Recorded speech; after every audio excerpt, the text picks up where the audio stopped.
السلام عليكم ورحمة الله وبركاته. طبعا كلنا اتفرجنا امبارح على مباراة نادي الزمالك والنادي الاسماعيلي اللي انتهت بفوز نادي الزمالك على النادي الاسماعيلي 2-0. احب اقول لكم يا جماعة، فوز الزمالك النهاردة بس عشان خاطر هو بيلاعب الاسماعيلي عيان بيلاعب ميت، فاكيد مين اللي هيكسب؟ الميت كده كده اصلا ميت ما بيتحركش، فاكيد العيان هيكسب. الزمالك كرة عشوائية جدا جدا امبارح، وانا بقى يعني داخل حلقة سخنة عشان خاطر بمنتهى الامانة المنظر اللي احنا بنلعب بيه ده الفترة الأخيرة. أنا بقول لك لو الزمالك استمر على هذا الأداء وهذا الشكل، الزمالك هيخسر من الأهلي بنتيجة كبيرة.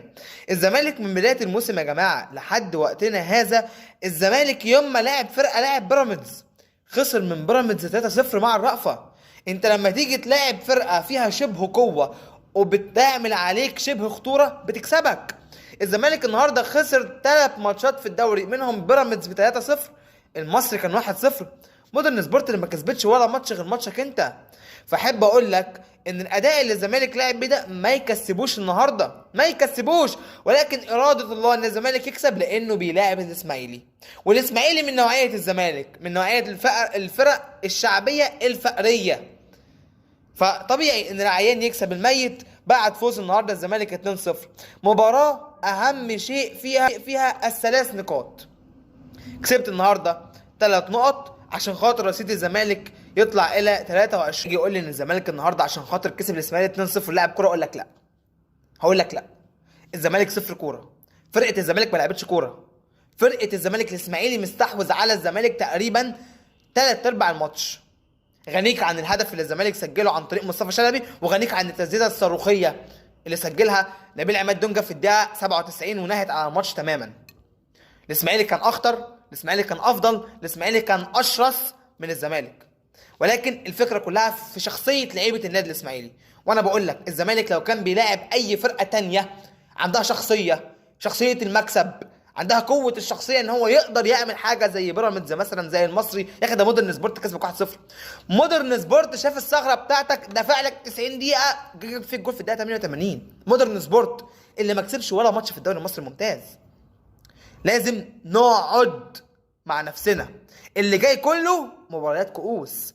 انت داخل على دور 16 بطولة كاس مصر، داخل على ربع نهائي كاس كونفدراليه افريقيه، وعايز اقول لك ان البطوله دي ممكن تبقى اصعب من البطوله اللي فاتت، وداخل على معترك كبير جدا في بطوله الدوري المصري الممتاز. ده لو انت عايز تكسب بطوله وتاخد بطوله، اول قرار تفكر فيه تشوف مدير فني قوي وتقيل كريستيان كروس. انت هتعمل، انت عايز تعمل ايه تاني؟ يا ابني الراجل جاي لك ميت، يا ابني الراجل جاي لك، ما تجيش تقول لي على الراب بتاع 2019. انت دلوقتي جايب مدير فني قاعد في البيت بقاله سنين، انت جايبه من البيت اصلا، جايبه من البيت خلاص، نسي كوره، نسي كوره خلاص. يعني انا برضو المفروض انا مشيت دلوقتي جوزو جوميز، المفروض اجيب مدرب بكواليتي جوزو جوميز، ما جايبش مدرب قاعد في البيت اقول له تعالى درب الزمالك اللي هو اصلا جاي الفرقه كل معلوماته عنها اللعيبه اللي كانت موجوده اللي هم كلهم مشيوا، اللي هم كلهم مشيوا، ما عادش منهم حد، اتصفوا خلاص. فكل اللي موجودين معاه دول اصبحوا وجوه جديده ما يفتكرش غير الشعار بتاع النادي. ومع ذلك كريستيان جروس من اول ما جه الزمالك لحد دلوقتي عمل ايه كريستيان جروس؟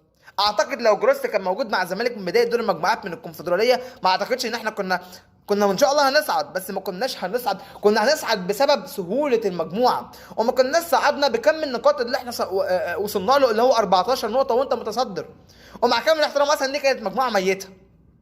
مطوشه الدوري الممتاز انت ما لعبتش فرقه قويه غير فرقتين، بيراميدز والمصري، وخسرت من الاثنين. ده بالعكس لعبت اتفه فرقه في الدوري اللي ما عرفتش تكسب ماتش واحد في الدوري، كسبتك في اخر الدقايق.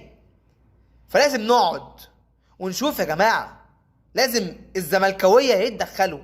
ما تجيش انت تدور على ابنك وهو لسه في جيبك.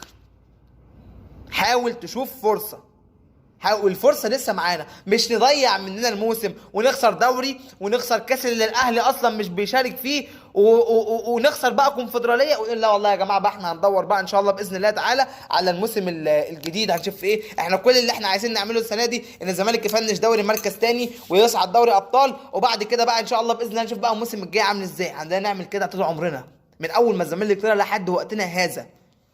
يا عم مصطفى انت محبكها ليه؟ طب ما انت كسبان الاسماعيلي 2-0. اقول لحضرتك احنا كسبنا الزمالك، كسبنا 2-0 عشان احنا بنلعب الاسماعيلي.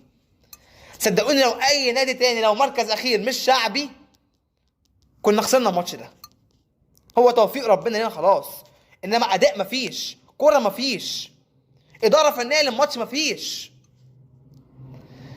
صدقوني يا جماعه ماتش الاهلي هو الماتش الفاصل بينك وبين تحديد فوزك بالدوري ده. لو امتى كسبت الماتشين اللي هم قبل الاهلي، فوزك للاهلي هيعادل ان انتوا تساويتوا مع بعض في النقط قبل ما ندخل على المعجنه اللي جايه بعد كده ان شاء الله باذن الله.